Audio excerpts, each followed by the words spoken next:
찬양이 우리 성도님들 모두에게 큰 힘이 되기를 원합니다. 우리의 모든 짐을 주님께 맡기고 주님의 은혜 가운데 살아가게 되기를 원합니다. 오늘도 예배당 예배를 드리지 못하고 가정에서 예배하시는 게 참 안타깝습니다. 그래서 오늘은 예배 마치기 전에 우리 마지막에 부르는 찬양을 몸은 여러분들 가정에 계시지만 마음은 이 자리에 다 모여 있는 줄로 생각하고 여기에 모인 우리 주의 은총 받은 자여라, 이렇게 시작하는 찬송을 부르려고 생각하고 있습니다. 여러분 마음은 다 예배당에 모아주시고 또 하나님을 향해서 경건하게 예배하시게 되기를 바랍니다. 올해 영락교회 표어는 눈을 들어 밭을 보라입니다. 성경을 보면 밭에 나간 사람들의 이야기가 많이 있습니다. 그 중에서 요셉을 빼놓을 수는 없을 것입니다. 요셉은 나이 30에 밭에 나가는 사람이 되었는데, 그것은 그가 총리가 되어서 다가오는 7년 흉년에서 백성들을 살려낼 사명을 받았기 때문입니다. 그는 밭에 나갔고 밭의 소출들을 모아서 흉년에 대비하게 되었는데, 창세기 41장 46절로 49절까지 말씀이 이렇습니다. 요셉이 애굽 왕 바로 앞에 설 때에 30세라. 그가 바로 앞을 떠나 애굽 온 땅을 순찰하니 7해 풍년에 토지 소출이 심히 많은지라. 요셉이 애굽 땅에 있는 그 7년 곡물을 거두어 각 성에 저장하되 각 성읍 주위의 밭의 곡물을 그 성읍 중에 쌓아두매 쌓아둔 곡식이 바다 모래같이 심이 많아 세기를 그쳤으니 그 수가 한이 없음이었더라. 이렇게 되어 있습니다. 요셉은 늘 밭에 나가서 곡식을 거두어 흉년에 대비했는데, 그는 늘 마음을 밭에 두고 밭을 바라보는 사람으로 살았던 것을 알게 됩니다. 그런데 요셉이 애굽에 가자마자 처음부터 밭으로 나간 건 아니질 않습니까? 그가 밭에 나가기까지 그는 여러 곳을 거쳐야만 했는데, 그가 처음 시작한 곳은 보디발의 집이었습니다. 보디발의 집에서 시작해서 밭에 나가는 사명자가 되기까지 그의 삶의 과정입니다. 그러면 그가 처음 시작한 보디발의 집은 그에게 어떤 곳이었을까요? 요셉이 보디발의 집에 도착할 때 그의 전 생애 가운데서 거의 가장 최악이었다고 말할 수 있을 것입니다. 보디발의 집에 도착을 하니까 그는 노예의 신분으로 전락을 해 있는 거 아닙니까? 보디발이 요셉을 산이라. 오늘 본문에 그렇게 시작되고 있지요. 돈에 의해서 팔려가는 신세, 세상에 그보다 더 비참한 신세는 없을 겁니다.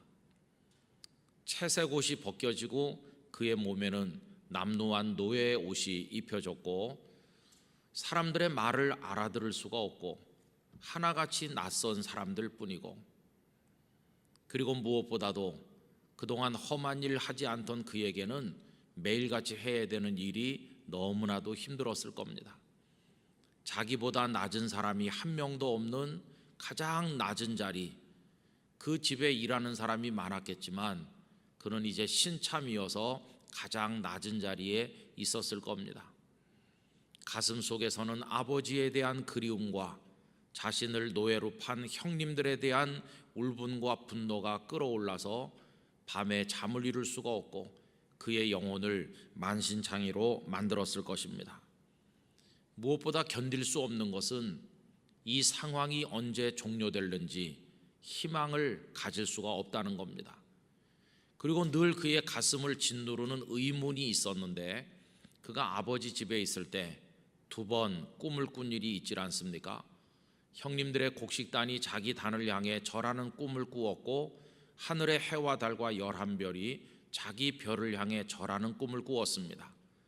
그 꿈이 구체적으로 무엇을 의미하는지는 알 수는 없었으나 분명한 것은 자신이 높은 자리에 앉게 될 것, 바로 그것이었는데, 현실은 꿈과 정반대여서 높아지기는커녕 가장 낮은 자리로 추락하게 되었을 때 그는 하나님께 대해서 깊은 의문을 품을 수밖에 없었을 것입니다.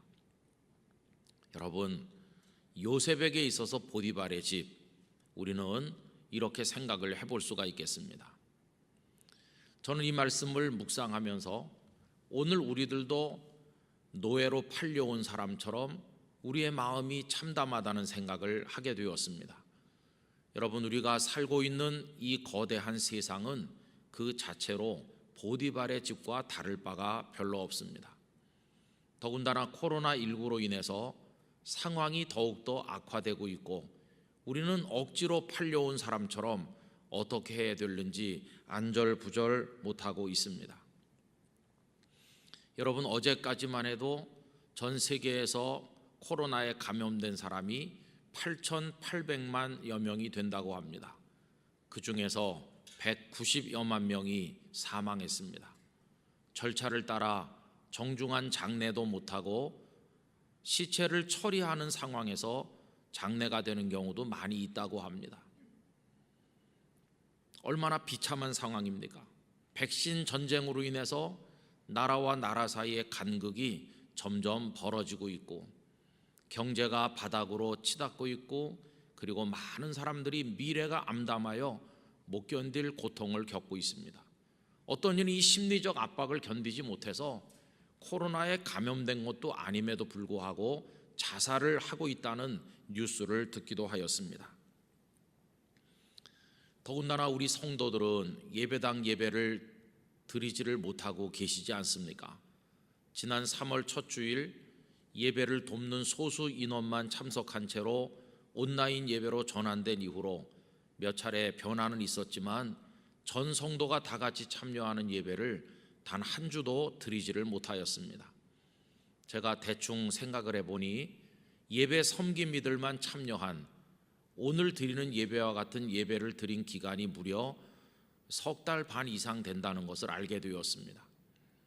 일부 성도들이 오실 때도 있었지만 전체 숫자에 비하면 너무나도 미미한 성도들만 참여하셔서 예배를 드리고 있는 이 답답함이 얼마나 큽니까? 오늘 우리 예배도 이런 상황에서 계속되고 있으니 너무나도 안타깝습니다. 과연 우리는 이 세상이라는 보디발의 집을 잘 견딜 수 있을까? 이런 의문점을 가지지 않을 수 없습니다.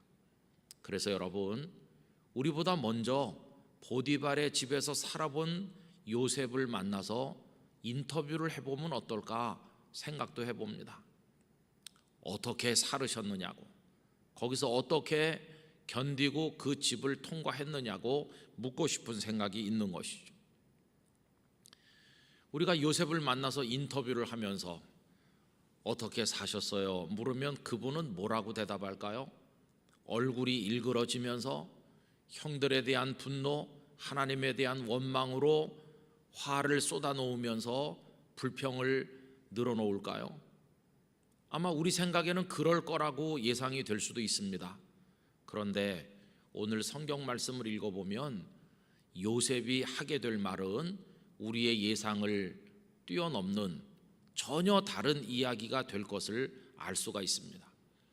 바로 거기에 오늘 본문에 반전이 있다고 이야기할 수 있을 것입니다.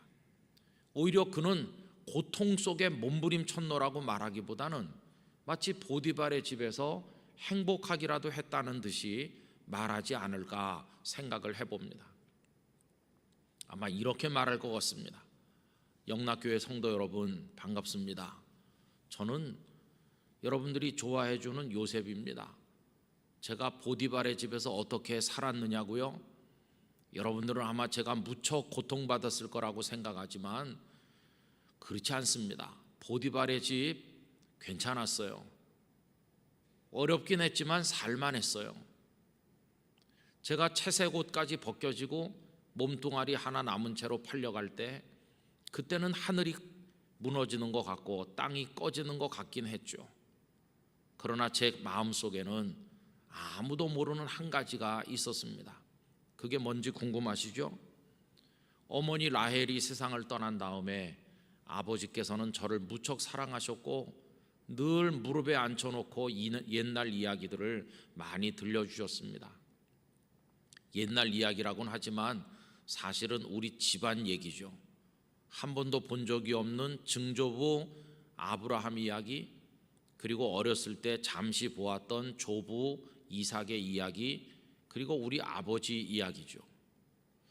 조부 이삭은 우리 가정이 하란에서 돌아온 이후에 얼마 안 돼서 세상을 떠나서 그리 오래 보지는 못했습니다. 그런데 그분들의 이야기가 조금씩 다르긴 하지만 다 비슷해요.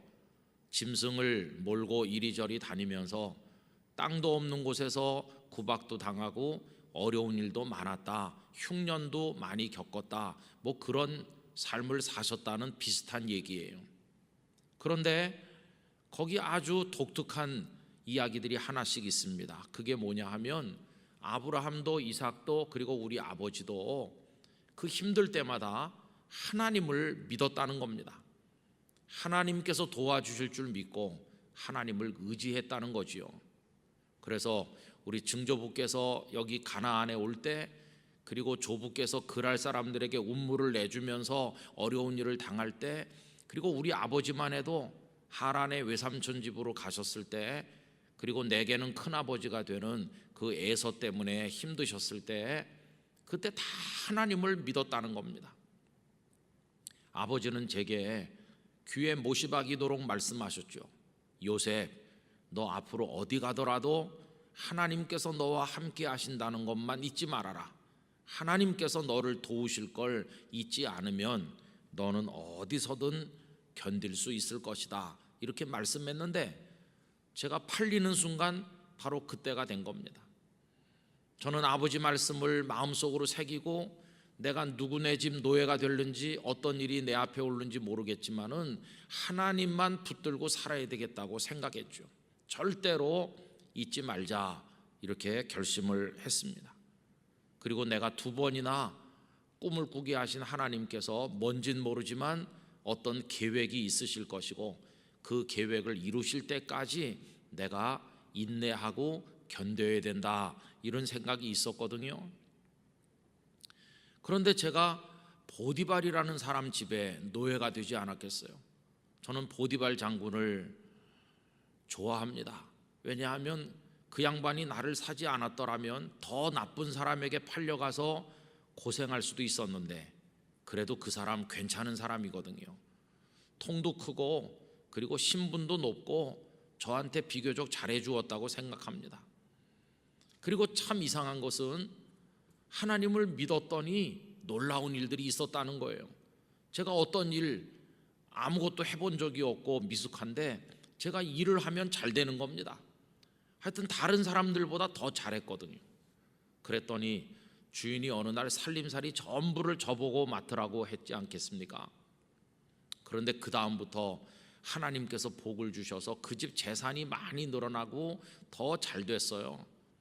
그러자 주인은 모든 걸 내 마음대로 하라, 이렇게 맡겼고요. 저는 좋은 옷 입고 좋은 거 먹고 그 집에서 잘 살았어요. 이렇게 생각해 보면 아버지가 그리워서 눈물 지은 날도 많긴 했지만 그래도 그 보디발의 집이 살만했어요. 저 결론적으로 말하면 괜찮게 잘 살았답니다. 아마 이런 이야기를 요셉이 우리에게 할 것이라고 생각합니다. 그럼 여러분, 요셉의 이 말이 거짓이거나 과장일까요? 여러분, 그렇지 않습니다. 오늘 읽은 본문의 말씀이 요셉의 이야기가 하나도 거짓이 아니었다는 사실을 우리에게 말해주고 있지 않습니까? 우리 생각에는 요셉이 팔렸다고 하는 이야기로 시작되니까 그 다음에 나오는 얘기는 그가 고통받고 신음하고 몸부림치고 하나님 원망하는 그런 이야기로 가득 차 있어야 될 것 같은데, 팔렸다고 하면서 갑자기 형통했고 갑자기 다 잘 됐다는 식으로 반전을 보여주고 있다는 겁니다. 오늘 말씀 2절과 3절을 보십시오. 여호와께서 요셉과 함께 하심으로 그가 형통한 자가 되어 그의 주인 애굽 사람의 집에 있으니 그의 주인이 여호와께서 그와 함께 하심을 보며 또 여호와께서 그의 범사에 형통하게 하심을 보았더라. 또 살림살이 다 맡긴 다음에 5절은 어떻습니까? 그가 요셉에게 자기의 집과 그의 모든 소유물을 주관하게 한 때부터 여호와께서 요셉을 위하여 그 애굽 사람의 집에 복을 내리심으로 여호와의 복이 그의 집과 밭에 있는 모든 소유에 미친지라. 여러분, 그래서 요셉의 그 보디발의 집에서의 노예살이가 우리 생각하고는 많이 달랐다는 걸 알 수 있어요. 오늘 그 이야기를 성경에 담아서 하나님께서 우리에게 읽게 하시는 이유가 뭘까요? 다른 게 아닙니다.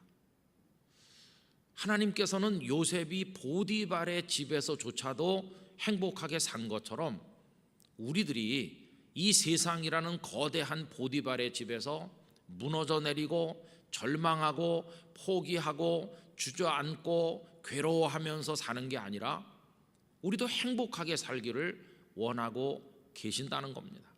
그래서 이 요셉의 이야기를 우리에게 읽도록 하시는 것입니다. 물론 요셉도 형들이 미울 때가 있고 아버지가 그리울 때가 왜 없었겠어요. 그렇지만 그 고통의 크기보다 그 속에서 발견하는 은혜의 크기가 훨씬 더 컸다고 하는 거, 그걸 우리들에게 알려주시는 겁니다.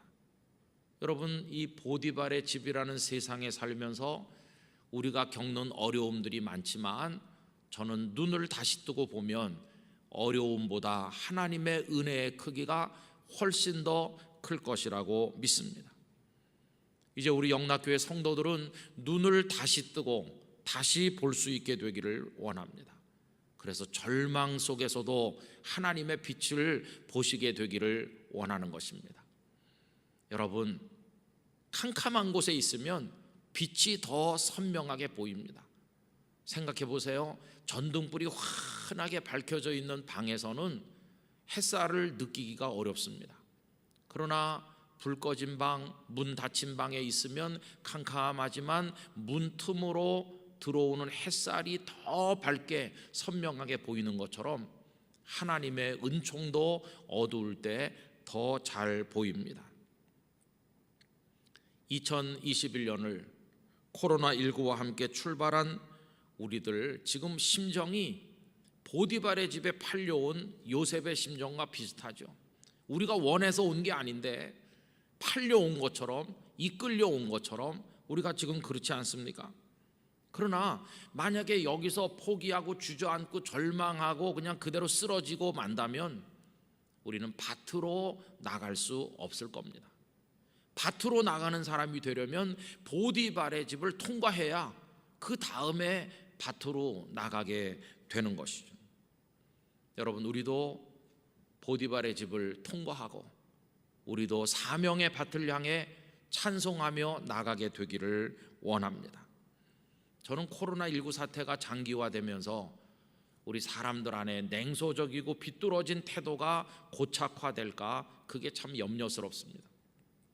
우리 사회를 보면 그런 증세들이 벌써 많이 나타나고 있죠. 우울증을 호소하는 사람도 많고, 그래서 뭔가 듣고 있으면 가슴이 설레고 미래에 대한 꿈이 살아나고 어떤 열기가 느껴지고 거룩한 흥분을 느끼게 하는 미래지향적인 대안을 이야기하는 사람보다는 그냥 헐뜯고 비방하는 것들, 다 같이 무너지게 만드는 그런 이야기들이 정치판에도 우리 사회 곳곳에도 넘쳐나는 걸 보면서 너무나 안타깝습니다. 계속 이러다가는 다 같이 사회 전체가 무너져 내릴 텐데, 이런 아쉬움이 너무나도 많이 있습니다. 여러분, 성도는 좀 달라야 됩니다. 저는 영락교회 성도들이 보디발의 집에서의 삶을 즐길 수 있는 영적인 여유와 능력을 하나님으로부터 받게 되시기를 기원합니다. 우리가 보디발의 집조차도 행복하게 살아갈 수 있는 근거는 어디 있는가? 다른 데 있는 것이 아니라 아버지 하나님께서 요셉과 함께 하시듯 우리와 함께 하시고 요셉을 도우신 것처럼 우리를 도우실 것이라는 바로 그 사실에 있는 것입니다. 코로나의 어둠에서 하나님의 은총의 빛을 더 밝게 보고 느끼며 살아가게 되기를 원합니다. 최근에 제가 자주 말씀드렸던 리차드 범브란트 목사님께서 독방에서의 설교라고 하는 작품을 남겼죠. 여러분, 독방, 캄캄한 방, 저 지하 음습한 방, 거기가 그분의 보디발의 집이었어요. 근데 그곳을 어떻게 통과하셨나? 제가 그 시작되는 부분의 일부를 군데군데 발췌해서 읽어드리고자 합니다. 공산 치하의 루마니아에서의 14년의 감옥 생활 중에서 나는 해도 달도 별들도 꽃들도 눈도 볼 수 없으며 때리고 고문하는 간수들이나 고문관들 이외에는 사람 하나 볼 수 없는 지하 100m의 독신 감방에 갇혀 있었다. 그 감방에서는 소리조차 거의 들을 수 없었다. 간수들은 바닥이 펠트로 된 구두를 신고 있어서 심지어 그들의 발자국 소리조차 들을 수 없었다. 내게는 성경뿐 아니라 책이라곤 단 한 권도 없었으며 생각을 적을 수 있는 종이 한 장이 없었다. 우리에게 쓰라고 요구해 오는 것이라곤 우리 자신들과 다른 사람들의 잘못을 폭로하라는 고발장 뿐이었다. 그 3년 동안 나는 밤에 거의 잠을 자지 않았다. 낮에 자고 밤이면 영적 운동과 기도로 시간을 보냈다. 나는 매일 밤 설교를 짓고 언젠가는 석방될 것이라는 가냘픈 희망을 가지고 있었으므로 그 설교를 외워 놓으려고 생각했다. 나는 아직도 약 350편의 설교를 생생하게 기억하고 있다. 이 설교들에 대한 평가는 교리적 입장에서 내려져서는 안 된다. 나는 그 당시 교리에 의해 살지 않았다. 우리의 영혼은 그리스도에 관한 가르침을 먹고 사는 것이 아니라 그리스도 그분을 먹고 산다. 좀 내려가서 보면요, 당신도 외로운 독신 감방으로 내려가라. 그러면 당신은 거기 예수님과 단 둘이 남게 될 것이다. 그 감방은 신방이 될 수도 있고 영혼의 고문실이 될 수도 있을 것이다. 그리고 또 몇 줄 내려가면 이렇습니다. 그리고 당신은 드디어 예수님께 말씀드릴 수 있게 될 것이다. 술람미 여인처럼 나는 비록 검지만 아름다워요 라고. 우리는 깊은 어둠 속으로 내려왔다. 여기서 당신은 깊은 곳이 가하는 무거운 압력도 느끼겠지만 그러나 거기서 황홀함도 느끼게 될 것이다. 여러분, 지하 100m 소리도 들리지 않는 캄캄한 독방에 갇혀 있으면서 그분은 거기서도 은총의 빛을 보았다는 것입니다. 그리고 끊임없이 감옥의 설교자로 설교하였습니다. 그리고 옆방에 누구라도 사람이 들어왔다고 느껴지면 벽을 똑똑 두드리는 모르스 부호를 통해 설교했고, 이 목사님의 벽을 두드리는 설교를 통해서 구원받은 사람들이 부지기수로 많이 있습니다. 그는 그 속에서도 자신의 밭을 향해 달려나가는 걸 중단하지 않았다는 것을 알 수 있습니다. 그 깊은 곳에서 오히려 천상의 황홀함과 희열을 맛보았노라고 적고 있습니다. 성도 여러분, 절망만 100% 있는 곳은 없습니다. 그 절망 속에 하나님의 은총의 빛이 반드시 있습니다. 심지어 우리 이 땅에서의 마지막 호흡이 끊어지는 순간이 된다고 할지라도 우리는 거기서 빛을 볼 것입니다. 오히려 그 순간에 우리가 보게 될 빛은 살아있는 동안에 본 빛보다 훨씬 밝고 강렬할 것입니다. 왜냐하면 그때 그 빛은 하나님 나라의 빛이요 영생의 빛이기 때문입니다. 영락교회 성도 여러분, 우리가 비록 코로나라고 하는 어려움으로 이 세상이 더 힘들어진 그런 보디발의 집 같은 곳에 살고 있지만 그럴수록 열정적으로 하나님 앞에 예배하기를 원합니다. 더 뜨겁게 기도하기를 원합니다. 말씀대로 365를 통하여 말씀 속으로 더 깊이 걸어 들어가시게 되기를 바랍니다. 날마다 감사하시고 더 크게 찬송하며 살아야만 되겠습니다. 그리고 교회를 비난하는 사람들에게 오히려 더욱더 열심히 예수님의 복음을 우리의 진솔한 말과 삶을 통해서 전도해야만 되겠습니다. 그들이 교회를 비웃고 있지만 그들이 살고 있는 보디발의 집은 우리가 살고 있는 보디발의 집보다 훨씬 더 비참합니다. 왜냐하면 거기는 하나님께서 함께 하시지 않기 때문입니다. 그래서 그들에게도 복음을 전도하는 성도로 살아야 될 줄로 믿습니다. 그러면서 여러분, 낙심하지 말고 더욱더 올곧게 성도답게 살아야 됩니다. 오늘 말씀의 후반부에 가면 보디발의 아내가 이 요셉을 유혹하는 이야기가 나오죠. 그런데 요셉은 하나님 앞에 내가 어떻게 범죄하겠느냐고 하면서 그 여인의 유혹을 과감하게 뿌리치게 됩니다. 사람들은 오히려 그 주인이 손 내밀어 주기를 기다릴 것입니다. 그 여인의 유혹을 기다릴 것입니다. 그 여인을 통해서 노예살이를 어떻게 좀 면해 볼 수는 없을까? 이런 사람들이 세상에 많습니다. 그래서 편법과 불법을 저지르는 사람이 얼마나 많은지 모릅니다. 그러나 설령 그 여인에게 넘어가서 그 여인의 도움을 받았다 해보세요. 기껏했자 노예살이에서 풀려날 수는 있었을지 모르겠지만 결코 총리가 되는 영광을 얻을 수는 없었을 것입니다. 그런데 요셉은 사람의 손 잡지 않고 하나님의 손을 굳건하게 잡았기 때문에 보디발조차도 우러러보기 힘든 총리의 자리에 오르게 된 것이었습니다. 그리고 놀라운 것은 성도답게 하나님의 사람답게 그 여인의 손을 뿌리치는 그 동작을 통해서 그는 보디발의 집에서 탈출하여 그 다음 세계로 나가게 된 것이었습니다. 밭을 향해 더 가까이 나가게 된 것이었습니다. 여러분, 어려우면 사람들은 될 대로 되라는 식으로 살기가 쉬운데 우리 성도들은 세상이 어두워지고 힘들어질수록 거룩한 고집을 가지고 성도다운 올곧음으로 발음으로 우리의 믿음을 지켜나가야만 될 것입니다. 그렇게 하면 비록 코로나19로 인해서 우리의 보디발의 집이 더 힘들어졌기는 하지만 그러나 우리도 여기를 통과할 수 있는 은혜를 얻게 될 줄로 믿습니다. 하나님께서 우리와 함께 계시다. 우리를 도우시고 형통하게 하셔서 승리하게 하실 것이다.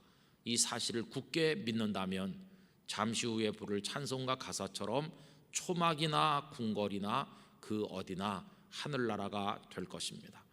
우리 영락교회 성도들에게 이러한 은혜가 충만하게 임하시기를 진심으로 기원합니다. 기도하겠습니다. 하나님 아버지, 우리가 살고 있는 이 세상 자체가 보디발의 집과 같습니다. 저희는 그 안에서 팔려온 노예와 같은 심정으로 괴로워하고 있습니다. 그러나 요셉은 거기서 오히려 하나님의 함께 하시는 임재를 경험하며 하나님을 통하여 극복하고 보디발의 집을 벗어나 그 다음 곳으로 밭을 향하여 전진한 것처럼 저희들도 그와 같은 믿음으로 오늘의 현실을 뚫고 나가게 하여 주시옵소서. 하나님께서 저희와 함께 하심을 믿을 때 그 어디나 거기가 초막이든 궁궐이든 하늘나라가 될 줄로 믿사오니 이 놀라운 은총을 저희 모두에게 내려 주시옵소서. 예수님의 이름으로 기도하옵나이다. 아멘.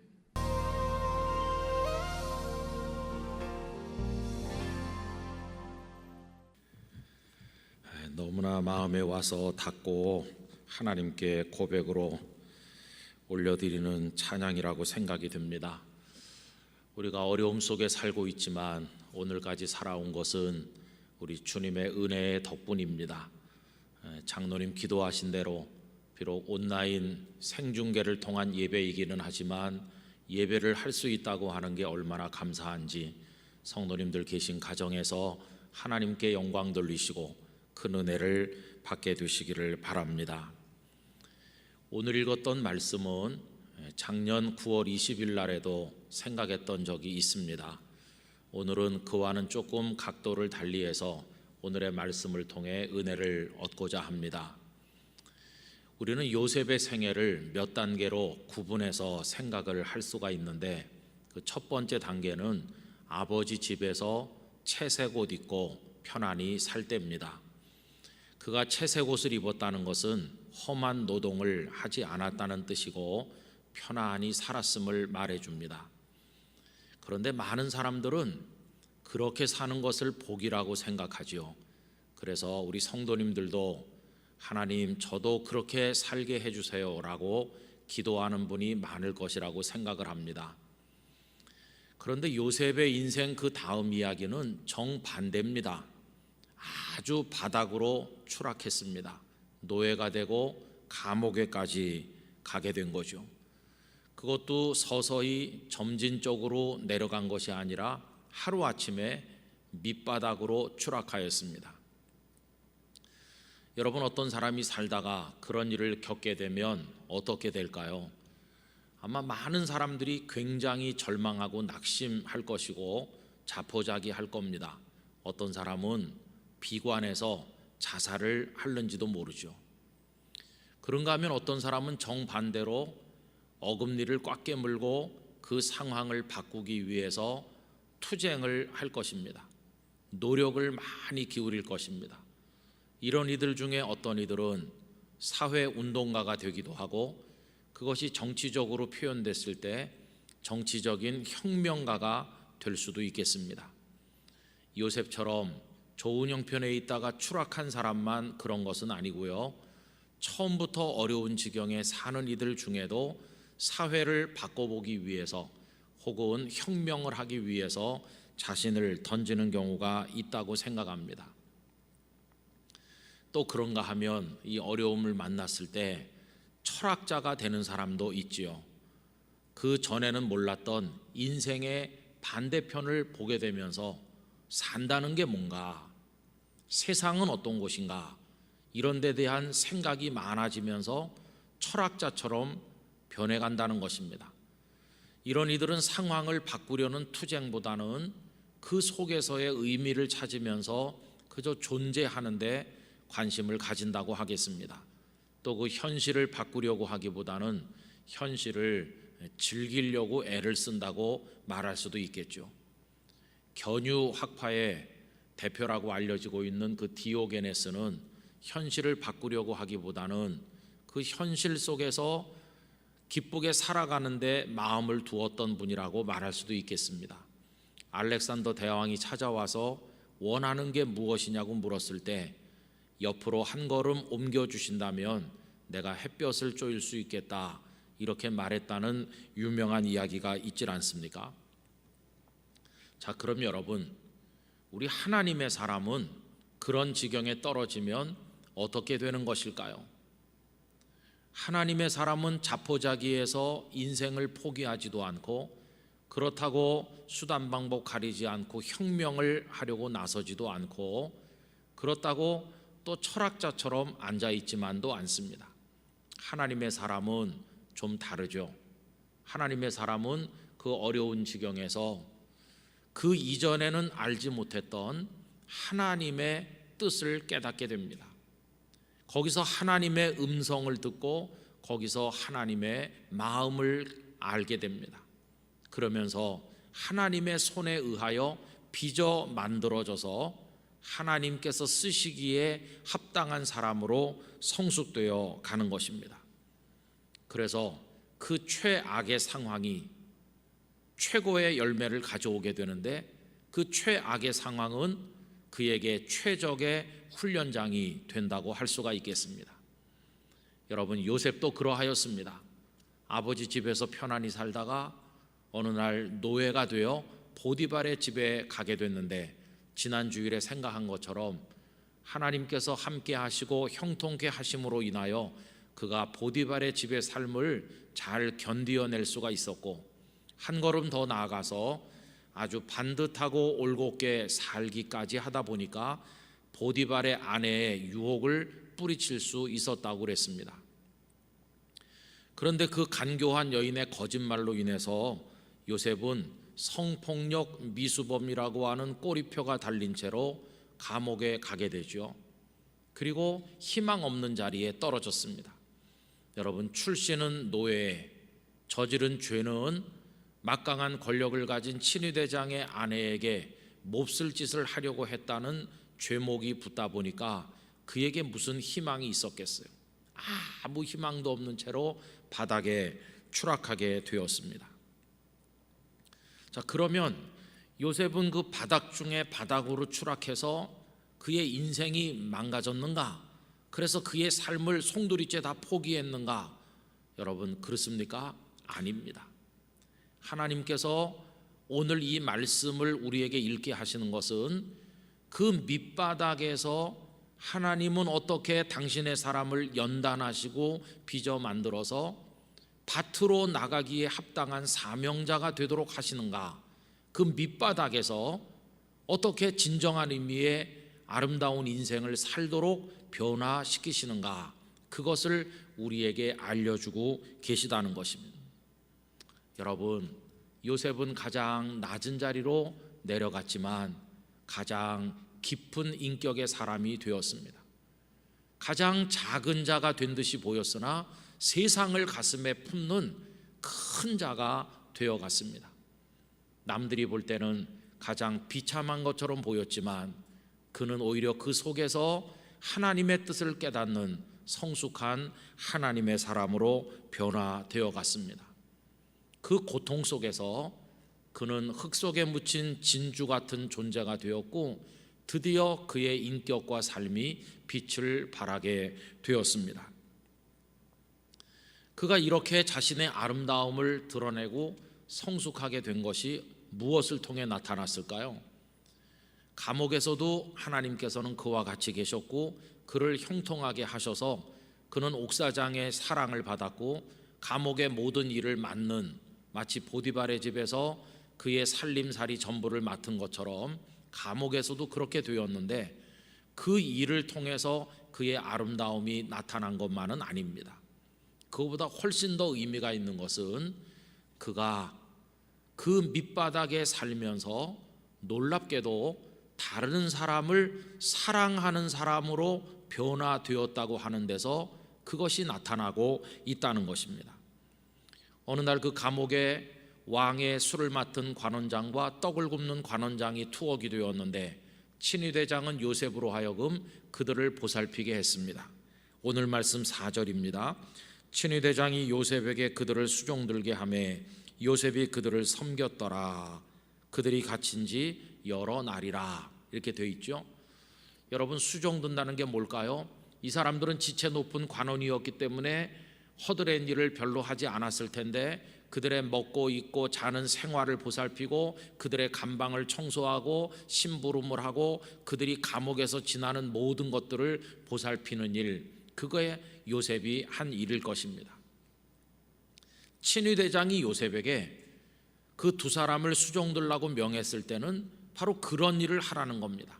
요셉으로서는 그런 일들만 잘하면 자기 책임을 완수하는 것이라고 하겠습니다. 근데 오늘 본문이 정말 놀라운 것은 요셉은 하지 않아도 될 일, 자기에게 부여된 임무 그 이상의 일을 했는데 한마디로 말하면 그것은 사랑하는 일이었다는 것입니다. 여러분, 요셉은 그 두 사람의 얼굴을 살폈습니다. 그 얼굴에 드러나는 마음의 근심을 살폈습니다. 그들의 기분이 어떤지, 그들의 영적인 마음의 상태가 어떤지 살피지 않아도 될 것까지 살폈는데 이게 요셉의 사랑이었다고 말할 수가 있죠. 그래서 그들의 얼굴에 근심이 나타났을 때 높은 자리에 있던 사람들이 고생하니까 근심하는 게 당연하지 하고 넘어갈 수도 있었지만 그는 그렇게 하지 않았습니다. 관심을 보였고 그리고 그들을 돌보기 위해서 뭔가 할 수 있는 게 없을까 그들에게 다가갔고 그리고 그들에게 질문하였습니다. 여러분, 오늘 말씀 6절과 7절을 보세요. 아침에 요셉이 들어가 보니 그들에게 근심의 빛이 있는지라. 요셉이 그 주인의 집에 자기와 함께 갇힌 바로의 신하들에게 묻되 어찌하여 오늘 당신들의 얼굴에 근심의 빛이 있나이까. 여러분, 우리가 살면서 느끼는 거지만 나 사는 것도 힘들잖아요. 나 사는 것도 힘든데 다른 사람들의 사정까지 살피는 거, 그게 얼마나 어렵습니까? 더군다나 그들의 얼굴빛이 어두운 걸 보고 먼저 다가가서 왜 그러시느냐고 묻는다는 게 그게 쉽습니까? 결코 쉬운 게 아니죠. 더구나 이 상황을 생각을 해보면 이건 좀 어이가 없는 일이기까지 합니다. 왜냐하면요, 그래도 이 사람들은 신분이 높았었던 사람들이잖아요.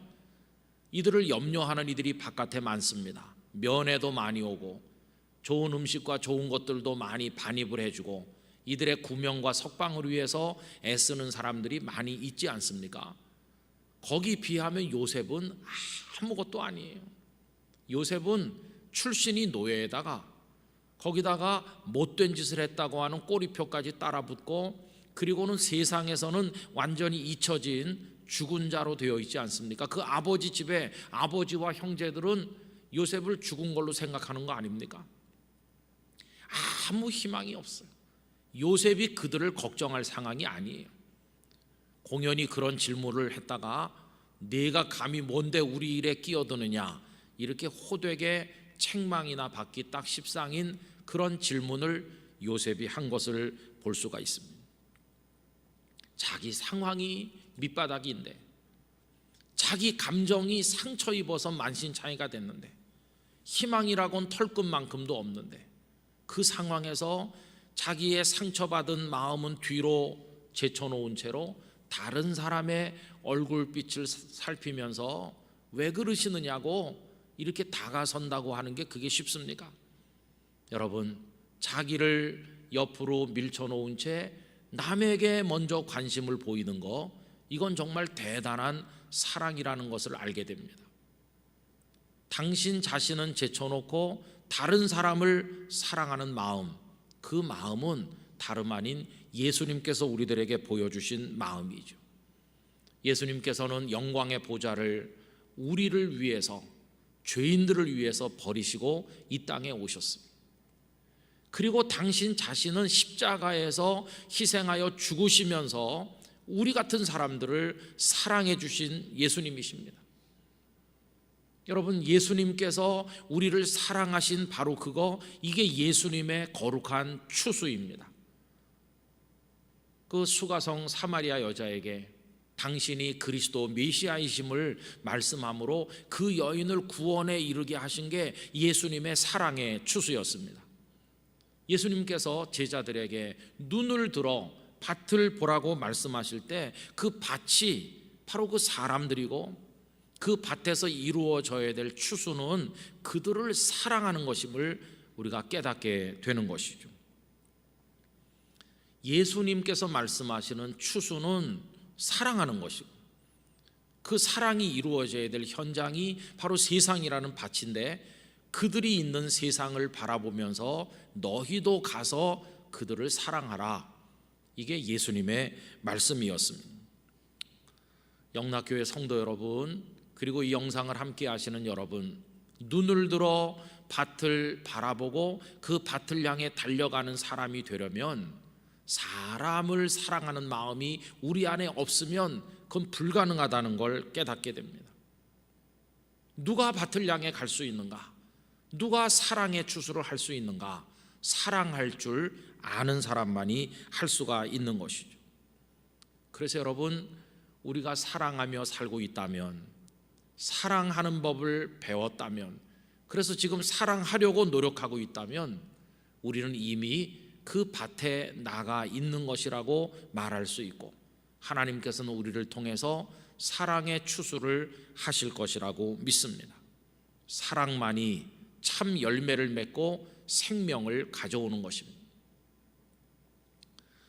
며칠 전에 TV에서 김형석 교수님의 말씀을 들었습니다. 짧게 들었는데요, 그분은 1920년생이시니까 지금 우리 나이로 102세가 되셨죠. 고령이시죠. 근데 그 사모님께서는 60세 일찍 뇌출혈로 쓰러지셨고 무려 20년을 병석에 계셨다고 합니다. 그런데 그 20년 동안 아내를 오롯이 사랑으로 보살피셨죠. 그리고 이제 혼자 되셔서 늙어가는 거 아닙니까?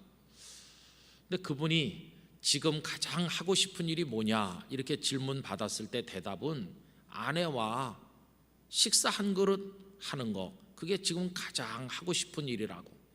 근데는 불가능한 일이 됐죠.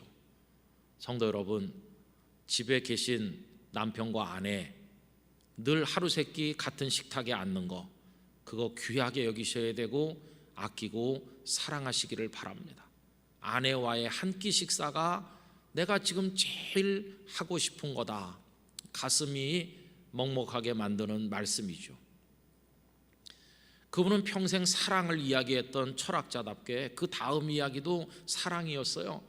이제 홀로 늙어가는 삶을 얘기하면서 주변에 보니까 외로움을 견디지 못해서 재혼하는 사람들이 있더라.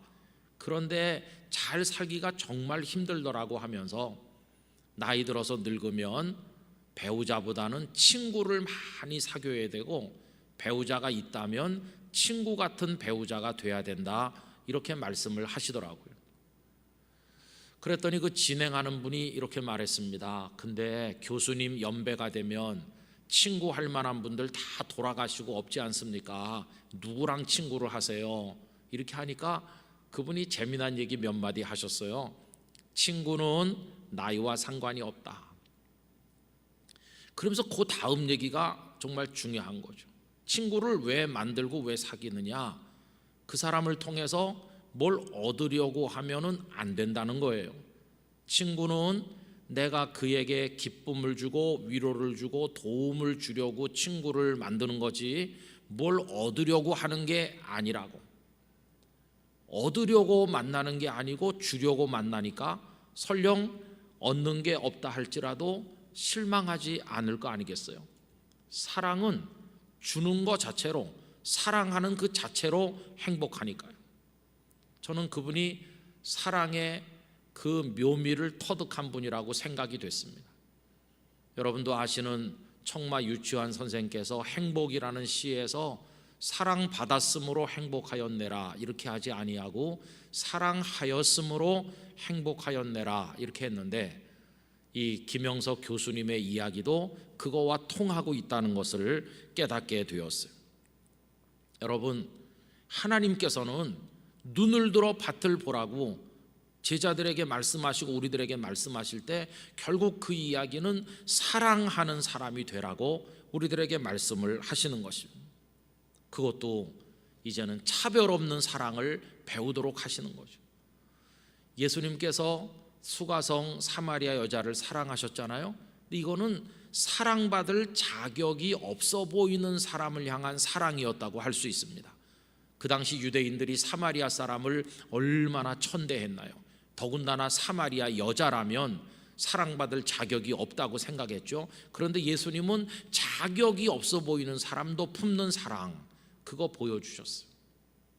또 반대로 이 요셉은 신분이 높았던 사람, 지금은 감옥에 오긴 했지만 자기와는 환경이 전혀 다른, 사랑해드리지 않아도 얼마든지 잘 살 것처럼 보이는 그런 이들에게까지도 사랑을 베풀었잖아요.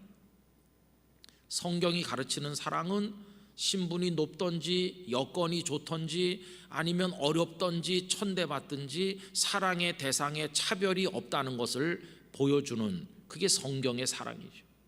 그리고 놀라운 사실은 이 천한 사마리아 여자도 예수님의 사랑을 목마른 듯이 받아들였고, 이 신분이 높은 두 사람의 관원들도 요셉이 질문을 했을 때 뿌리친 것이 아니라 그의 호의를, 그 사랑을 기꺼이 받아들여서 자신들의 꿈을 요셉에게 이야기하지 않았습니까?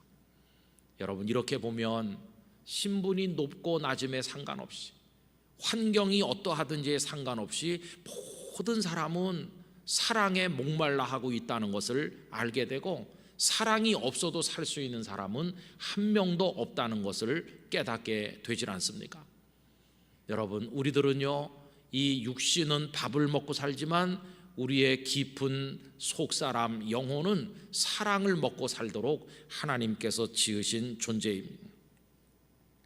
그래서 하나님께서는 그 바닥 중에 바닥인 감옥에서 요셉으로 하여금 사랑을 배우게 하심으로 그를 위대하게 빚어 만드신 것을 볼 수 있어요. 요셉이 사랑을 배워야 될 이유가 무엇일까요?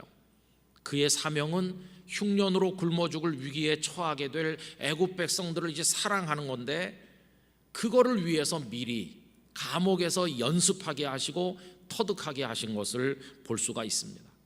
백성은 곡식으로 구원하는 게 아니라 곡식을 들고 가는 사람의 사랑으로 구원하는 것을 하나님께서 그에게 알려주시는 것이죠. 여러분, 사랑이 없어도 기계적으로 관료적으로 곡식을 모아서 나눠줄 수 있겠죠. 그러나 그건 싹군이 하는 일이 그런 것입니다. 사랑 없이 하는 거, 그건 싹군이 하는 것이죠. 정말 가슴속의 사랑으로 백성을 품을 때 거기 생명의 열매가 맺혀진다는 것을 하나님께서는 요셉에게 가르쳐 주신 것이었습니다. 여러분, 사람이 고결해지고 그 존재 가치가 고귀해지는 것은 어느 때일까요? 다름 아닌 참 사랑의 눈을 떠서 그 사랑을 행할 때, 그때가 바로 사람이 고귀해지는 순간입니다. 요셉은 그 감옥에서나마 사람을 사랑하게 되니 그의 존재가 값진 존재로 고귀해졌습니다. 여러분, 이게 얼마나 아름다운 일입니까? 그런데 이 세상에는 유감스럽게도 성공하는 법, 출세하는 법, 돈 버는 법, 이런 걸 잘 아는 사람들이 많이 있는 것 같은데 사랑하는 법을 배워서 살아가는 사람은 그다지 많지 않은 것 같잖아요. 이게 참 아쉬운 일이죠. 그리스도인의 그리스도인됨은 어디서 발현되는 것인가? 성공하고 출세하는 데서 그리스도인됨이 나타나는 거라고 생각하는 한 우리의 신앙은 썩고 말 것입니다. 그러나 가장 그리스도인답게 나타나는 순간이 사랑하는 순간임을 깨닫게 될 때 우리들은 예수님을 닮게 될 것입니다. 신사참배 반대하시다가 오랫동안 옥고를 치루은 죽으면 죽으리라는 책으로 유명한 안희숙 여사께서 그 요만큼씩 받는 감방 안에 적은 식사를 다른 사람에게 주는 경우가 많이 있었다고 하지요. 그때 사람들이 왜 그렇게 하느냐 이렇게 물었을 때 그분의 대답은 아주 단순했습니다. 그리스도인이니까요. 그리스도인이니까 내 먹을 걸 옆 사람에게 주는 거죠. 거기 무슨 이데올로기가 있는 것도 아니고 정치적 목적이 있는 것도 아니고 다른 거 아무것도 없고 그리스도인이니까 거기서 그분의 신앙과 인격이 고귀함이 발현된 게 아니겠어요? 여러분, 아까 맨 앞에서 요셉의 인생을 나눠서 생각할 때 아버지 집에서 채색 옷 입고 호강하면서 편하게 산 것을 복이라고 생각하면서 우리도 그렇게 살게 해달라고 하나님 앞에 기도하는 이들이 있을 것이라고 했죠. 여러분, 그걸 복이라고 생각하고 하나님 앞에 그걸 기도해서 얻는데 마음을 쏟는다면 우리들의 신앙은 기복신앙으로 부패하게 될 것입니다. 성경이 가르치는 복은 그런 게 아닙니다. 오히려 보디발의 집의 삶을 통과하면서 하나님의 함께하심, 하나님의 형통케 하심을 깨닫고 그 현실을 이겨나가는 힘을 가질 뿐만 아니라 감옥에까지 떨어져 있으면서도 사랑을 배워나가게 될 때 진짜 하나님의 사람이 되는 것이고, 들판의 사명자로 눈을 들어 밭을 보고 그 밭에 가서 시대의 소망으로 우뚝 서는 사람이 될 수가 있다고 하는 것입니다. 저는 그런 의미에서 우리 영락교회 성도들도 사랑을 배우게 되기를 원합니다. 여러분, 어려운 시대에 살고 있지 않습니까? 인간의 욕망으로 생태계가 파괴되고 기후가 망가지고 있습니다. 강대국의 패권주의, 북한의 핵 위협에다가 개인적으로 말하면 가난한 사람, 병든 사람, 사랑에 실패하여 우는 사람, 군중 속에서도 고독한 사람, 인생의 허무함 때문에 방황하는 사람, 그러면서도 아직도 불나방처럼 세상의 쾌락과 욕망을 위해서 달려드는 그런 사람들이 있잖아요. 거기다 코로나19 팬데믹까지 죽음의 안개처럼 온 세상을 뒤덮고 있고, 도대체 언제 끝날 것인지, 예수님의 고귀한 진리를 부끄러운 우리의 말과 행실로 인하여 진리가 진리 아닌 것처럼 빛을 가려서 세상의 욕을 얻어먹게 만드는 교회들과 우리 자신의 모습들은 또 얼마나 초라합니까? 이런 게 다 얽히고 설켜가지고 이 세상은 지금 밑바닥 세상이라고 하겠습니다. 그런데 밑바닥에 떨어져 있는 우리들, 거기서 할 일이 뭔가? 다른 게 아니라 사랑하는 법을 배우는 것입니다. 여러분, 밑바닥일수록 사랑이 점점 고귀해지는 거죠. 하나님께서는 사람들이 여러 정책, 여러 대안을 제시하고 떠들지만 하나님께서는 이 모든 상황을 이기는 유일한 방법으로 사랑을 말씀하셨어요. 그리고 독생자 예수님을 우리에게 보내주심으로 그 사랑이 유일한 해결책임을 확증하여 보여주셨습니다.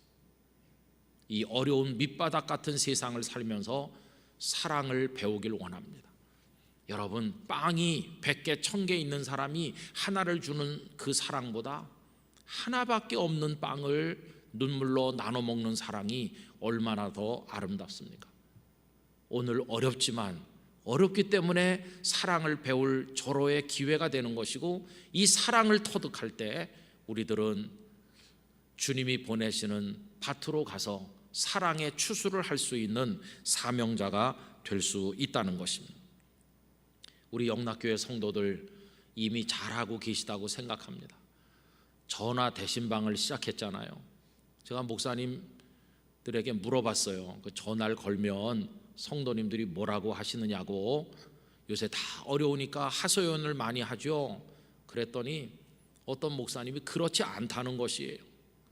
그분이 실직도 하고 그분이 어렵고 이런 걸 다 이미 아는 상태에서 전화를 드렸는데 당신의 딱한 형편을 이렇게 이야기하는 게 아니라 오히려 저는 잘 지냅니다 이러면서 당신의 이야기는 뒤로 밀어놓고 오히려 목사님들이 이 상황에서 얼마나 마음고생을 많이 하고 힘드시느냐고 위로하고 힘을 내시도록 기도하고 있다고 한다는 거예요. 그 얘기를 들으니까 가슴이 뭉클하더라고요. 얼마나 목사님들에게 하소연할 게 많을 텐데 성도님들이 당신의 어려움은 내려놓고 남을 걱정해 주는구나. 요셉이 그랬던 것처럼 하시는구나. 여러분, 이미 잘하고 계셔요.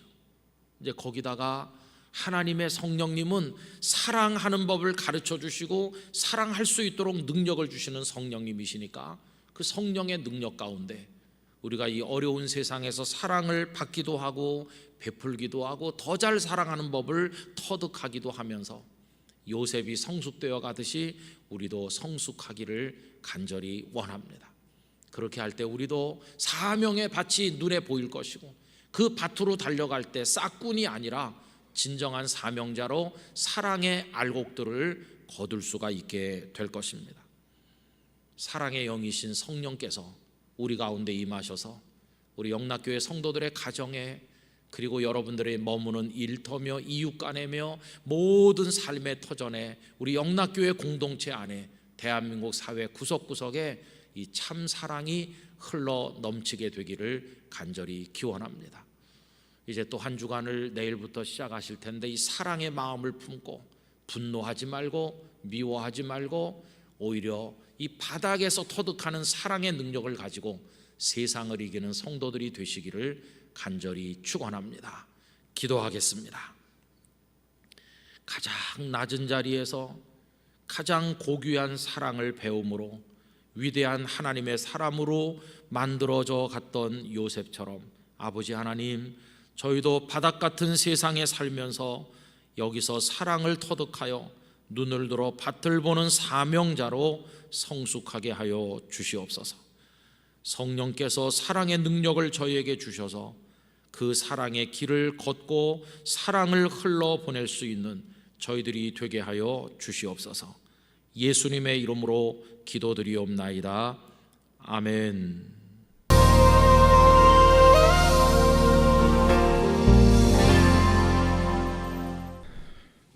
할렐루야. 여러분 기쁘시죠?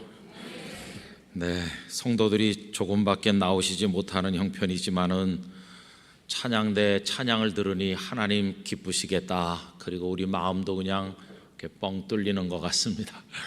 얼마나 감사한지 모르겠어요.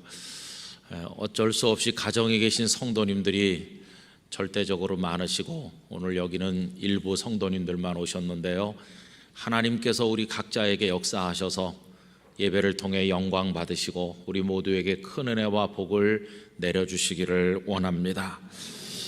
지금은 은혜의 때라 그러고 주님 같으신 분은 없네 찬양했는데, 정말 주님 같은 분은 없음을 매일매일 생활 속에서 체험하고 그 은혜를 누리게 되시기를 기원합니다. 지난 주일에 요셉의 생애를 몇 단계로 구분해서 생각할 수 있다고 말씀을 드렸습니다. 그렇다고 한다면 요셉은 그 중에서 언제 가장 성숙한 하나님의 사람이 되어갔을까요? 그의 첫 단계인 아버지 집에서 채색 옷을 입고 호강할 때는 유감스러운 면이 많이 있었다고 생각이 됩니다. 혼자만 좋은 옷 입고 편하게 살았으니까 다분히 이기적이었다고도 생각이 들고, 형님들이 잘못하는 걸 아버지께 일러 바쳤으니 관용과 용서가 부족했다고도 생각이 듭니다. 요셉의 생애를 우리가 훑어볼 때 그가 신앙에 있어서나 인격에 있어서 가장 성숙한 것은 그 다음 고난을 많이 겪을 때였습니다. 보디발의 집에서는 함께 하시는 하나님, 형통케 하시는 하나님을 체험하게 되었습니다. 감옥에 있을 때는 사랑에 눈을 뜨게 되었는데, 하나님께서는 마치 숙제를 내시듯이 그가 사랑해야 될 사람들을 붙여주셨고, 그는 자신의 어려운 처지를 뒤로 한 채로 그들을 사랑하는 법을 배우게 되었습니다. 이처럼 요셉은 고난 속에서 성숙하였습니다. 그런데 고난 속에서 성숙해 가는 것은 요셉만의 경험은 아니었습니다. 일찍이 아브라함도 가나안 땅으로 들어가는 과정에서 흉년을 만났을 때, 그리고 자녀를 제때 낳지 못하는 등의 어려움을 겪으면서 믿음의 사람으로 연단되어 갔습니다. 또 그 아들 이삭도 흉년을 만나고 그랄 사람들에게 괴롭힘을 당하는 과정에서 연단을 받으셨습니다. 또 그 아들인 야곱, 외삼촌 라반의 집에서의 20년, 그리고 형님 에서로 인한 두려움과 근심, 세겜에서 겪은 여러 가지 험하고 부끄러운 일들, 그리고 사랑하는 아내 라헬을 보내고 요셉을 잃은 것처럼 그가 고통받던 긴 시간을 통해서 그도 성숙한 믿음의 사람으로 연단을 받았습니다. 요셉 역시 마찬가지인 겁니다. 만약에 그가 아버지 집에만 계속 있어서 호강하기만 했다면 우리가 존경하는 하나님의 뜻을 받드는 훌륭한 요셉은 생길 수가 없었으리라 하는 것입니다. 그런데 여러분, 말이 쉽지 고난을 통해서 연단받고 성숙한다는 건 실제로는 결코 쉬운 일은 아닙니다. 우리는 이미 성경을 통해서 그분들의 이야기의 마지막 결론을 다 알고 지금 이야기를 나누고 있습니다마는, 정작 이분들이 그 일을 겪으셨을 때 그 고난이 다가올 열매가 무엇인지를 전혀 모르면서 그 고난을 만났을 때 그분들은 얼마나 어려웠을까요? 하나님께서는 왜 나에게 이런 고난을 허락하시고 이리로 몰아붙이시는가, 하나님을 원망하는 마음도 많았으리라고 생각합니다. 성도 여러분, 왜 때때로 하나님께서는 우리를 고난 속으로 몰아넣곤 하시는 것이겠습니까? 여기에는 우리 인생들의 죄성이라고 하는 게 도사리고 있음을 알게 됩니다. 우리 사람은 참 이상한 것 같아요. 조금 형편이 좋아지고 편안하고 여유로우면 우리가 금방 눈이 멀고 눈이 어두워지고 그 눈이 정직하지를 못해서 들뜨고 흥분한 가운데 우리 자신이 얼마나 미천한 존재인가를 제대로 보지를 못합니다.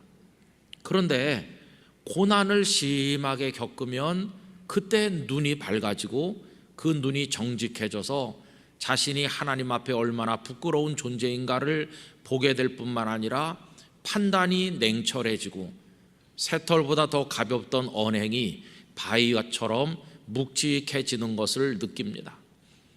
여러분, 우리 성정이 그러하다는 것을 하나님께서 잘 아십니다. 그래서 우리들을 고난 속에서 연단받게 하신다는 겁니다. 이 점에 있어서 아버지 하나님과 이 땅의 부모들은 많이 다르다고 생각합니다. 여러분, 부모님들은 자녀들을 무조건 좋게 해주려고 애를 쓰지 않습니까? 야곱만 해도 요셉에게 채색 옷을 입혀서 호강시키고 아주 좋게 해주려고 노력을 했죠. 그런데 하나님께서는 요셉에게서 채색 옷을 벗기시고 노예의 옷을 입히시더니 나중에는 죄수의 옷까지 입게 하셨습니다. 이 땅의 아버지는 채색 옷을 입히는데 하늘의 아버지이신 하나님께서는 노예의 옷과 죄수의 옷을 입히시니 이 얼마나 다른가 하는 것입니다. 그런데 여러분 보십시오. 하나님께서 입히신 죄수의 옷이 요셉이 평생 입은 옷이었나요? 그렇지 않습니다. 어느 날 하나님께서는 그 죄수의 옷을 벗기시고 그에게 빛나고 아름다운 세마포 총리의 옷을 입히시질 않았습니까? 여러분, 이게 바로 하나님께서 하시는 놀라운 일이었습니다. 우리는 관을 쓰고 세마포 옷을 입은 요셉을 부러워하고 있는데 그것은 그가 부귀영화를 누렸기 때문이 아니라 존귀한 사람이 되므로 하나님의 생명 역사에 참여하는 사명자로 살았기 때문입니다. 여러분, 하나님께서 우리에게 복을 주실 때는 부귀영화를 누리라는 것이 아니고 거기에 거룩한 책임이 따르는 줄로 믿습니다. 흉년에 죽어갈 수많은 사람들을 살려낼 사명과 함께 하나님께서 요셉을 우뚝 세우신 것을 보게 됩니다. 그래서 요셉은 보디발의 집에서 고통받고 감옥에서 괴로워하는 시간들을 보냈으나 그 고난이 그를 성숙하게 만들어서 얼마나 빛나는 존재로 세워지게 되었는가, 그것을 우리가 잘 알고 있습니다. 여러분, 이렇게 긴 과정을 통해서 삶을 살아나가는 과정에 요셉이 깨달은 놀라운 진리가 있습니다. 이 진리는 인생을 살아가는데 결정적으로 중요한 진리입니다. 그런데 이것은 세상의 석학들도 모를 수도 있고 권력자 대단한 사람들도 대부분이 모르는 것입니다. 요셉이 그 과정에서 터득한 진리가 무엇인가? 그것은 하나님께서 우리 인생을 붙들고 계시고 하나님의 선하신 뜻대로 인도하신다는 진리입니다. 여러분, 이 진리를 영락교회 성도님들이 다 깨닫게 되시기를 축복합니다. 우리는 이것을 하나님의 뜻 혹은 하나님의 섭리 이렇게 조금 바꿔서 말해도 무관하다고 생각합니다. 여러분, 섭리, 이것은 본래적으로는 하나님께서 창조하신 세상을 창조만 하시고 손을 놓으시는 것이 아니라 그것이 다 움직여 갈 수 있도록 계속해서 운행해 나가시는 걸 섭리라 이렇게 말합니다. 하나님께서 섭리하시기 때문에 하늘의 행성과 별들은 궤도를 따라 돌고 사계절은 순환하고 우리는 그 속에서 생명을 누리며 살아가게 된 것입니다. 여러분, 우린 어디서 나왔습니까? 하나님께서 빚어 만든 하나님의 피조물 아닙니까? 그렇기 때문에 하나님께서 우리를 손을 놓고 계신 것이 아니라 저와 여러분의 인생을 능력의 오른손으로 붙들고 계시고 하나님의 계획을 따라 인도해 나가고 계신 줄로 믿습니다. 요셉이 깨달은 게 바로 그거였습니다. 하나님께서 내 인생을 붙들고 계셨구나, 그리고 인도해 가고 계시는구나, 이걸 확연하게 깨닫게 되었습니다. 여러분, 우리를 붙들고 계시는 하나님의 손길을 보려면 인생의 어느 한 단면만 보아서는 알 수가 없습니다. 인생을 전체로 볼 때, 그리고 길게 여유를 가지고 볼 때 하나님의 손이 거기서 움직이는 것을 비로소 볼 수가 있게 된다는 것입니다. 마치 앞을 못 보는 이들이 코끼리 만져보는 것과 비슷합니다. 어떤 사람이 다리를 만져보고 코끼리는 기둥같이 생겼다 그러면 그게 맞습니까? 어떤 사람이 코끼리의 그 넓적한 옆구리를 만져보고 나서 코끼리는 담벼락 같더라 이러면 그게 맞나요? 어느 한 면만 보면은 알 수 없는 것처럼 인생도 어느 한 단면만 잘라보아서는 하나님의 손길을 그 속에서 볼 수가 없다는 것입니다. 그러나 우리의 인생 여러 과정을 거치면서 길게 내다볼 때 하나님께서 우리를 붙들고 계시고 인도하고 계시다는 사실을 비로소 깨닫게 되는 것입니다. 여러분, 요셉에게는 오랫동안 풀리지 않는 수수께끼가 있었습니다. 이 수수께끼는 그가 꿈을 꾸면서 생겼습니다. 어느 날 꿈을 꾸니 들판에 나가서 묶어 세운 자기 곡식단을 향해 형님들의 단이 절하는 꿈을 꾸었는가 하면 하늘의 해와 달과 11별이 자신에게 절하는 꿈을 연거푸어 꾸게 됩니다. 그런데 여러분, 자신이 높은 자리에 앉아서 절을 받게 된다는 건 알겠는데 그 나머지는 모두가 다 수수께끼였습니다. 우선 첫째는 도대체 어디서 어떤 방법으로 어느 정도나 높아진다는 것이 하나도 손에 잡히는 게 없어서 수수께끼였고, 두 번째로는 보디발의 집에 팔려간 노예가 되고 보니 꿈과 현실이 너무 달라서 꿈에서는 높아지는데 현실에는 바닥으로 추락하고 보니까 그 꿈이 도대체 뭔가, 이 수수께끼의 궁금증이 점점 커졌습니다. 그러나 보디발의 집과 감옥에서의 13년 동안 그 수수께끼를 풀어보려고 애를 썼지만 전혀 실마리도 찾지 못한 채로 그는 답답함과 고통 가운데 있어야만 했습니다. 그런데 보세요, 어느 날 놀라운 일이 벌어졌죠.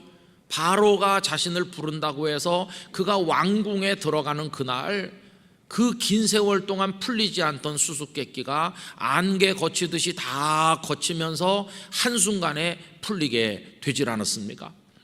바로가 꿈을 꾸었는데 해석하는 사람이 없어서 번민할 때 술 맡은 관원장이 2년 전 자신의 꿈을 감옥에서 해석해 주었던 히브리 청년 요셉을 떠올리게 되었고 왕에게 추천해서 요셉이 바로 앞에 선 것입니다.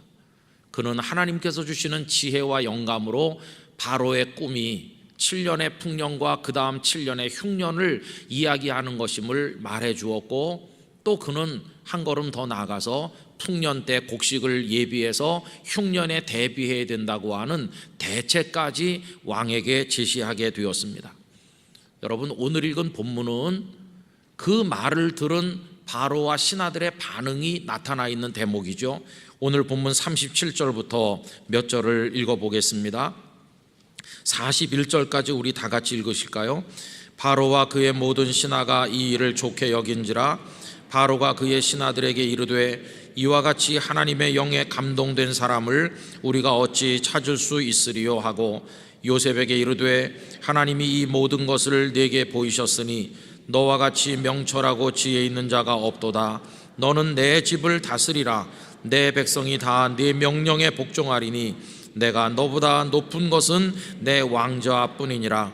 바로가 또 요셉에게 이르되 내가 너를 애굽 온 땅에 총리가 되게 하노라 하고. 아멘. 내가 너를 총리가 되게 하노라. 이 말을 듣는 순간 수수께끼가 확 풀렸습니다. 꿈속에서 본 절을 받는 높은 자리, 이게 애굽의 총리직을 말하는 것이로구나. 그리고 하나님께서 나를 높이시는 데는 목적이 있는데 그것은 흉년에 죽을 수많은 생명을 살려내도록 하시기 위함이구나. 하나님은 나를 통해서 당신의 뜻을 이루시는구나. 하나님께서 내 인생 붙들고 계셨구나.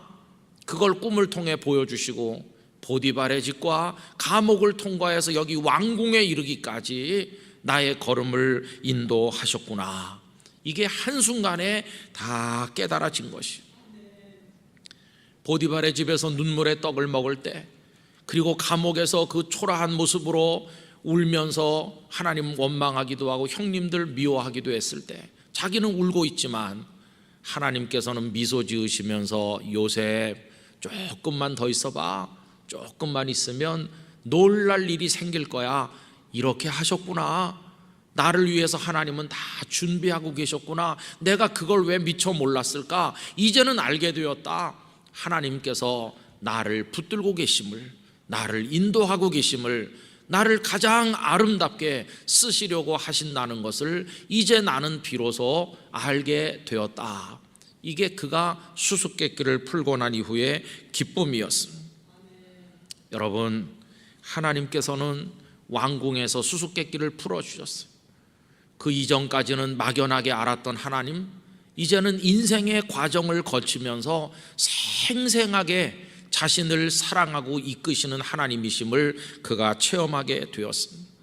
왕궁에서 그것을 알게 된 다음부터, 눈이 확 열린 다음부터 요셉은 과거의 요셉이 아닌 한 차원 더 올라서는 새로운 믿음의 사람으로 서게 되었습니다. 첫째로, 그는 자신이 총리가 된 것이 하나님께서 인도하신 결과이지 자신의 어떤 노력이나 수고 때문이 아님을 깊이 깨닫게 되었기에 높은 자리에 앉았지만 지극히 하나님 앞에 겸손한 사람이 되었습니다. 두 번째, 그는 자신이 그 자리에 이르기까지 모든 이루어진 일을 주관하신 분이 하나님이신 걸 알았기 때문에 형님들이 자기를 판 것조차도 하나님의 손 안에 있었음을 알았기 때문에 형님들을 긍휼히 여기고 용서하는 관대한 사람으로 바뀌게 되었습니다. 여러분, 45장 4절 5절에 보면 이런 말이 나옵니다. 요셉이 형들에게 이르되 내게로 가까이 오소서. 그들이 가까이 가니 이르되 나는 당신들의 아우 요셉이니 당신들이 애굽의 판자라. 형들이 나를 팔았죠. 그런데 그 다음에 보면요, 당신들이 나를 이곳에 팔았다고 해서 근심하지 마소서, 한탄하지 마소서. 하나님이 생명을 구원하시려고 나를 당신들보다 먼저 보내셨나이다. 나 형님들 원망 안 해요. 형님들이 나를 판 것처럼 보이지만 우리를 구원하시려고 하나님께서 하신 거예요. 그러니 나 형님들 다 용서합니다. 여러분이 용서의 이야기가 창세기 50장 19절 이하에도 나옵니다. 요셉이 그들에게 이르되 두려워하지 마소서. 내가 하나님을 대신하리이까. 당신들은 나를 해하려 하였으나 하나님은 그것을 선으로 바꾸사 오늘과 같이 많은 백성의 생명을 구원하게 하시려 하셨나니 당신들은 두려워하지 마소서. 내가 당신들과 당신들의 자녀를 기르리이다 하고 그들을 간곡한 말로 위로하였더라.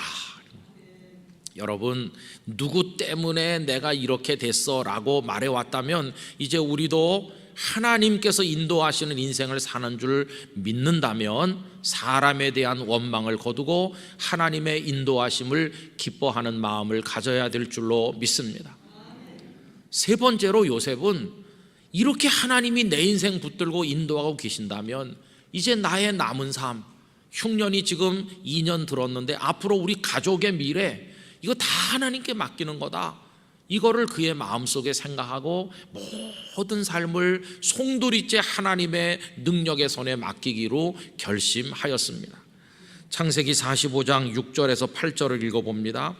이 땅에 2년 동안 흉년이 들었으나 아직 5년은 밭갈이도 못하고 추수도 못할지라 하나님이 큰 구원으로 당신들의 생명을 보존하고 당신들의 후손을 세상에 두시려고 나를 당신들보다 먼저 보내셨나니 그런즉 나를 이리로 보내니는 당신들이 아니요 하나님이시라. 하나님이 나를 바로에게 아버지로 삼으시고 그 온 집의 주로 삼으시며 애굽 온 땅의 통치자로 삼으셨나이다. 형님들, 이게 다 우리 살리려고 하나님 하신 거예요. 하나님은 우리 가족을 살게 하려고 계획을 가지고 계셨던 겁니다. 그러니 이제 형님들 빨리 가서 아버지를 모시고 조카들 다 데리고 이 애굽 땅 고센으로 내려오세요. 이제는 하나님 인도하시는 대로 살아야 됩니다. 그래서 그 가족 전체가 하나님의 인도하심 속에 흉년을 이기게 되질 않았습니까?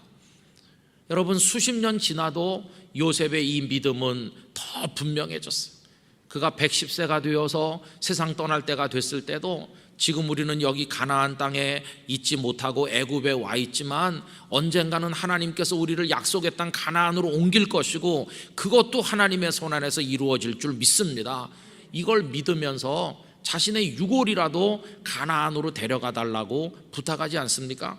창세기 50장 24절 25절에 보면요, 요셉이 그의 형제들에게 이르되 나는 죽을 것이나 하나님이 당신들을 돌보시고 당신들을 이 땅에서 인도하여 내사 아브라함과 이삭과 야곱에게 맹세하신 땅에 이르게 하시리라 하고 요셉이 또 이스라엘 자손에게 맹세시켜 이르기를 하나님이 반드시 당신들을 돌보시리니 당신들은 여기서 내 해골을 메고 올라가겠다 하라 하였더라. 우리를 가나안에서 애굽으로 인도하셔서 흉년을 면하게 하시고 여기서 번성하게 하신 하나님은 당신의 계획대로 또 우리를 약속의 땅 가나안으로 이끌어 가실 줄 나는 믿습니다. 하나님의 손에 모든 걸 맡기기로 결심하고 하나님의 인도를 믿으면서 6월이라도 약속의 땅에 가고 싶어하는 그 마음을 표현하였습니다. 여러분, 이게 바로 왕궁의 요셉인 것입니다. 자신의 인생을 하나님께서 붙드심을 그가 알았을 때 이제는 마음속에 모든 게 다 없어졌습니다. 사람에 대한 원망도 없어져서 다 용서하게 되었고, 자신이 성취한 게 아닌 줄 알았기 때문에 하나님 앞에 감사하며 겸손하게 되었고, 미래에 대한 불안과 염려도 다 없어지고 하나님의 이끄시는 손길에 모든 것을 맡기게 된 것입니다. 그는 담담한 사람이 됐습니다.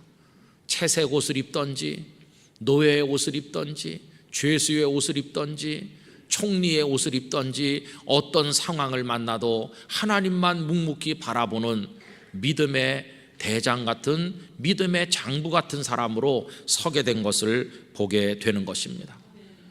여러분, 저는 이런 믿음을 우리 영락교회 성도들도 가지게 되시기를 원합니다. 우리가 살다가 때로는 채색 옷을 입고, 때로는 노예의 옷을 입고, 때로는 죄수의 옷을 입고, 때로는 총리의 옷을 입을 때가 있겠지만, 그 어떤 상황에도 교만하지도 말고 주저앉지도 말고, 그리고 또 그 속에서 포기하지도 말고, 남을 원망할 것도 없고 하나님 내 인생 주관하시는 분임을 나는 믿어, 그렇게 말하면서 하나님만 의지하는 것입니다. 여러분, 이제부터는 내 방법, 내 어떤 수단으로 뭔가를 하려고 하지 말고 하나님의 손에 송두리째 우리 자신과 가정과 교회와 나라를 맡기고 살아가게 되기를 간절히 원합니다. 지금도 하나님은 우리들을 붙들고 계신 줄로 믿습니다. 하나님의 우리를 향한 계획은 선하십니다. 그래서 가장 아름다운 방법으로 우리를 이끄실 것입니다. 그것을 믿는다면 어리석게 홀로 서기를 시도하지 말아야 됩니다. 홀로 서기는 멋있어 보이긴 하지만 교만한 것입니다. 하나님, 나는 하나님 손 의지해서 서겠습니다.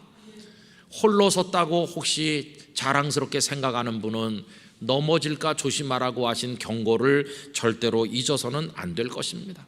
내가 뭔가 부족한 게 있어서 혹시 하나님의 진노를 받고 저 바닥에 떨어졌다고 할지라도 하나님의 손을 의지하면 하나님은 우리를 다시 일으켜 세우시고 은혜를 베푸십니다. 시편 30편 5절에 보면 그의 노염은 잠깐이요 그의 은총은 평생이로다. 저녁에는 울음이 깃들일지라도 아침에는 기쁨이 오리로다. 지금 우리가 어떻게 보면 감옥에 있는 것 같기도 하고 보디발의 집에 있는 것 같기도 하지만 하나님께서 우리를 향한 그 모든 것들을 다 거두시는 아침이 오면 우리에게 말할 수 없는 기쁨, 너 총리가 돼서 이 백성을 구원하라는 말이 귓전에 들릴 때 요셉이 느낀 그 감동과 그 감격, 그거 우리가 경험하고 맛보게 될 줄로 믿습니다.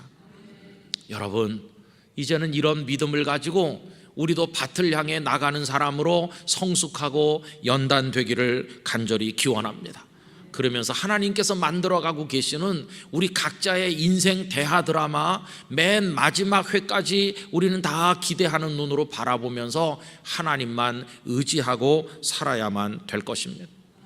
보디발의 집에서도 하나님 의지하고 견딘 것처럼, 감옥에서도 오히려 남을 사랑했던 요셉처럼 왕궁에서 눈이 열려 그 귀중한 자리에 세우시는 은혜를 입었는데 교만해진 것이 아니라 더 겸손과 사랑과 용서의 사람으로 바뀐 것처럼 우리들도 그렇게 살아야만 될 것입니다.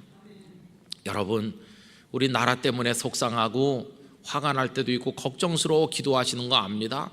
그러나 저는 대한민국도 하나님께서 붙들고 계시다고 믿습니다. 하나님의 계획이 있을 것이라고 믿습니다. 그거 믿고 우린 다 맡기는 것입니다. 그러면서 오늘의 현실을 잘 살아 견뎌 나가고 하나님의 뜻을 기대하는 믿음으로 나가는 것입니다. 여러분, 그리고 이것을 우리만 깨닫고 믿고 살 것이 아니라 밭에서 만날 많은 사람들에게 알려주어야 됩니다. 아직 세상에 많은 사람들은 자기 혼자 사는 줄 알고 하나님의 손길이 있음을 알지 못하고 그리고 주저앉고 두려워하고 미워하며 허덕이는 사람 너무너무 많이 있어요. 그들에게 당신의 인생을 하나님이 붙들고 계십니다. 이거 알려주어야만 될 것입니다. 그리고 원하기는 우리 성도님들의 사랑하는 아들과 딸들 그리고 손자와 손녀들에게 꼭 이 사실을 말씀해 주시기를 바랍니다. 얘들아, 인생을 너희들이 사는 게 아니다. 하나님께서 너희들의 인생을 붙들고 계시다. 우리가 그걸 깨닫든 못 깨닫든 하나님은 지금까지 인도하셨고 너희들을 위한 멋진 계획을 가지고 계시고 너희들이 하나님 배반하지 않고 신실하게 의지할 때 그 능력의 손으로 요셉을 일으키듯 너희들을 일으켜 주실 것이다. 그 하나님 한 분 믿고 나가라 이러면서 이 믿음을 후손들에게 계승해 나가시는 우리 성도님들이 꼭 되시기를 기원합니다. 우리를 여기까지 인도해 주신 하나님이십니다. 앞으로도 우리를 붙들고 이끌고 가주실 하나님이십니다. 우리가 할 일은 그 하나님을 믿는 것이며 그 하나님께 영광과 찬송을 올려드리는 것뿐입니다. 그러면서 하나님께서 우리를 보내시는 사명의 밭으로 달려가서 겸손하게 그 사명 감당하는 영락교회 성도들이 되시기를 진심으로 기원합니다. 기도하겠습니다. 거룩하신 하나님 아버지, 인생의 단면만 보았을 때는 다 실패한 것처럼 보였던 요셉이었지만 하나님의 손이 그를 붙들고 선한 계획으로 인도하심을 깨닫게 되는 날 보니 그 모든 것이 하나님의 준비한 각본이요 연출이요 만들어 가시는 멋진 드라마였음을 그가 알게 되었습니다. 오늘 저희들의 인생도 하나님께서 붙드시고 인도하시는 줄로 믿습니다. 하나님 의지하고 용서하고 사랑하고 하나님 뜻을 받들어 살아가는 저희들이 되도록 저희들을 성숙시켜 주시옵소서. 우리 교회, 우리 가정, 대한민국을 하나님께서 인도하시고 우리는 충성스러운 사명자로 밭을 향해 달려가게 하여 주시옵소서. 예수님의 이름으로 기도 올리옵나이다. 아멘.